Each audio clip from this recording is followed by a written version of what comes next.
Origen del Vía Crucis. A todo esto, la madre de Jesús, Magdalena y Juan, permanecieron en una esquina de la plaza, mirando y escuchando con profundo dolor. Cuando Jesús fue llevado a Herodes, Juan condujo a la Virgen y a Magdalena por todo el camino recorrido por Jesús. Así volvieron a casa de Caifás, a la de Anás, a Ofel, a Getsemaní, al huerto de los Olivos, y en todos los sitios donde el Señor se había caído o había sufrido, se paraban en silencio, lloraban y sufrían con él. La Virgen se prosternó más de una vez y besó la tierra en los parajes en donde Jesús se había caído. Magdalena se retorcía las manos y Juan lloraba, las consolaba, las levantaba y seguían andando. Este fue el principio del Vía Crucis y de los honores rendidos a la pasión de Jesús aún antes de que se cumpliera. La meditación de la Iglesia sobre los dolores de su Redentor comenzó en la flor más santa de la humanidad, en la Madre Virginal del Hijo del Hombre.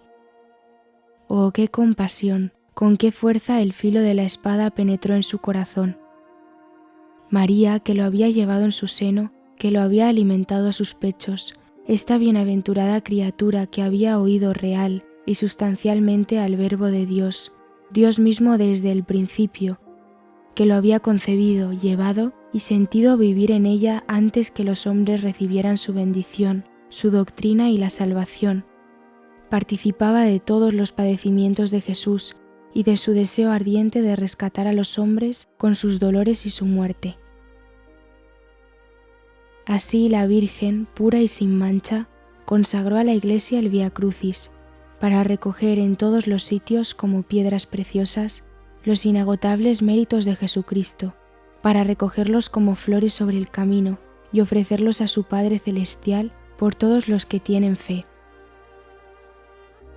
El dolor había puesto a Magdalena como fuera de sí, tenía un inmenso amor a Jesús y aun cuando hubiera querido poner el alma a sus pies como el bálsamo sobre su cabeza, un abismo horrible se abría entre ella y su amado.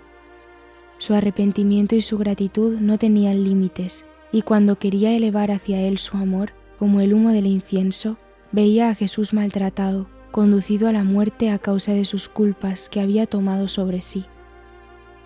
Entonces sus pecados la penetraban de horror, su alma se le partía y vacilaba entre el amor, el arrepentimiento, la gratitud y el aspecto de la ingratitud de su pueblo, y todos esos sentimientos se revelaban en su conducta, en sus palabras y en sus movimientos. Juan amaba y sufría, conduce por primera vez a la Madre de Dios por el camino de la cruz, a donde la Iglesia debía seguirla, y el porvenir se abre ante sus ojos. Pilatos y su mujer. Mientras conducían a Jesús a casa de Herodes, vi a Pilatos con su mujer Claudia Procla. Fueron juntos a una casita situada sobre un alto jardín, detrás del palacio. Claudia estaba agitada y muy conmovida. Era una mujer alta y bella, pero pálida. Llevaba un velo echado atrás, sin embargo se veían sus cabellos colocados en derredor de su cabeza con algunos adornos. Tenía pendientes, un collar y sobre el pecho una especie de broche que sostenía su largo vestido. Habló mucho tiempo con Pilatos. Le rogó por todo lo que le era más sagrado que no hiciese mal ninguno a Jesús, el profeta, el santo de los santos, y le contó algo de las visiones maravillosas que había tenido acerca de Jesús la noche precedente. Mientras hablaba, experimenté la mayor parte de las visiones, pero no me acuerdo bien de qué modo se sucedían. Ella vio las principales circunstancias de la vida de Jesús, la anunciación de María, la natividad, la adoración de los pastores y de los reyes, la profecía de Simeón y de Ana, la huida a Egipto, la tentación en el desierto, etc. Se le apareció siempre rodeado de luz y vio la malicia y la crueldad de sus enemigos bajo las formas más horribles. Vio sus padecimientos infinitos, su paciencia y su amor inagotables, la santidad y los dolores de su madre.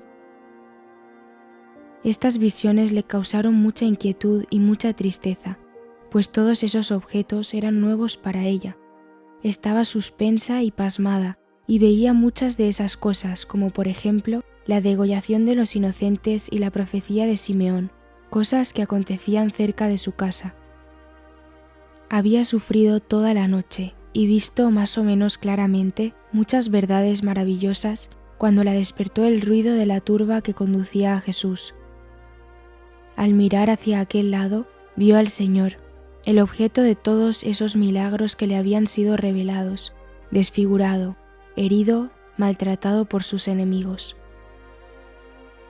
Su corazón se trastornó y mandó enseguida llamar a Pilatos, y le contó en medio de su agitación lo que le acababa de suceder. Ella no comprendía lo que todo aquello significaba y no podía expresarlo bien, pero rogaba, suplicaba, instaba a su marido enternecida a lo sumo. Pilatos estaba atónito y perturbado. Unía lo que le decía su mujer con las noticias recogidas de un lado y de otro acerca de Jesús. Se acordaba del furor de los judíos, del silencio de Jesús y de sus maravillosas respuestas a sus preguntas. Estaba agitado e inquieto. Cedió a los ruegos de su mujer y le dijo: «He declarado que no hallaba ningún crimen en ese hombre. No le condenaré. He reconocido toda la malicia de los judíos». Le habló también de lo que le había dicho Jesús, prometió a su mujer no condenarle y le dio una prenda como garantía de su promesa. No sé si era una joya, un anillo o un sello. Así se separaron. Pilatos era un hombre corrompido, indeciso, lleno de orgullo y al mismo tiempo de bajeza. No retrocedía ante las acciones más vergonzosas cuando encontraba en ellas su interés, y al mismo tiempo se dejaba llevar por las supersticiones más ridículas cuando se hallaba en posición difícil. En estas circunstancias de apuro, consultaba sin cesar a sus dioses, a los cuales ofrecía incienso en un lugar secreto de su casa, pidiéndoles auspicios. Una de sus prácticas supersticiosas era ver comer a los pollos, pero todas estas cosas me parecían tan horribles, tan tenebrosas y tan infernales que yo volvía la cara con horror. Sus pensamientos eran confusos y Satanás le inspiraba tan pronto un proyecto como otro. Primero quería libertar a Jesús como inocente, después temía que sus dioses se vengaran de él. Libertado por él, Jesús le parecía una especie de semidios que podía hacerle daño. Quizás, se decía a sí mismo, es una especie de Dios de los judíos. Hay muchas profecías de un rey de los judíos que debe reinar en todo el mundo. Ese es el rey que los magos de Oriente han venido a buscar aquí. Podría quizás elevarse sobre mis dioses y mi emperador, y yo tendría una gran responsabilidad si no muere. Quizás su muerte será el triunfo de mis dioses. Enseguida las visiones maravillosas de su mujer le asaltaban el pensamiento y tenía un gran peso en la balanza en favor de la libertad de Jesús. Acabó decidiéndose por esta última opinión. Quería ser justo, pero no podía serlo, pues había preguntado: ¿qué es la verdad? Y no había esperado la respuesta. La verdad es Jesús de Nazaret, Rey de los judíos. La mayor confusión reinaba en sus ideas, y él mismo no sabía lo que quería, pues de no ser así, no hubiera consultado a los pollos. El pueblo se aglomeraba sobre la plaza y en la calle por donde debían conducir a Jesús a casa de Herodes. Los grupos se formaban en cierto orden, según el sitio de donde cada uno había venido a la fiesta, y los fariseos, los más rencorosos de todos los lugares a donde Jesús había enseñado, estaban con sus compatriotas trabajando y excitando a los indecisos contra Jesús.